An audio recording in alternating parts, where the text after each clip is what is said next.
یہ کہنا کہ عقیدہ ضروری نہیں ہے، عمل کافی ہے، یہ بہت بڑی جہالت ہے۔ اسلام کا آغاز عقیدے کی دعوت سے ہوا۔ نبی علیہ السلام کی پوری مکی زندگی 3 عقائد سے عبارت تھی۔ ایک عقیدہ توحید، قولوا لا الہ الا اللہ، دوسرا عقیدہ رسالت، مجھے رسول مانو، اور تیسرا عقیدہ آخرت۔ یعنی پوری مکی زندگی ان 3 عقائد سے عبارت تھی، عمل بالکل نہیں اترا۔ نماز مکی دور کے آخر میں نازل ہوئی ہے، اور باقی جو اعمال ہیں، جہاد ہے، زکوٰۃ ہے، روزے ہیں، یہ مدینہ منورہ میں جا کر اترے اور فرض ہوئے۔ تو جو آغاز اسلام ہے، بلکہ ہر نبی کی جو دعوت کا آغاز ہے وہ عقیدے سے، قولوا لا الہ الا اللہ سے۔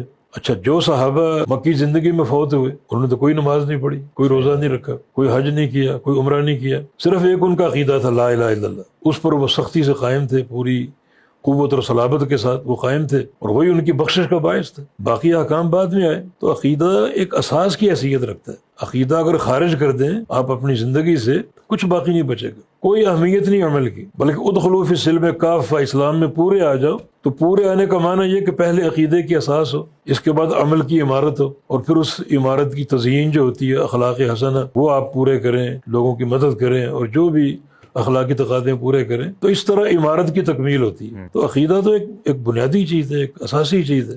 بلکہ یہ بات بھی نصوص سے ثابت ہوتی ہے کہ ایک انسان اگر عقیدے کو سمجھ لے، قبول کر لے، اس کے اعمال میں کمی بھی ہو تو اللہ تعالیٰ معاف کر دے گا۔ اللہ، اس کی یہ تقصیر اللہ تعالیٰ کی مشیت کے تحت ہے، چاہے تو اس کی سزا دے دے عارضی، اور چاہے اس کو معاف کر دے اس کی توحید کی برکت سے۔ تو عقیدہ تو ایک بابرکت چیز، ایک ایسی چیز جس میں جتنی قوت آپ پیدا کریں گے اتنا اللہ تعالیٰ راضی ہوگا اور اس کا اجر آپ کو عطا فرمائے گا۔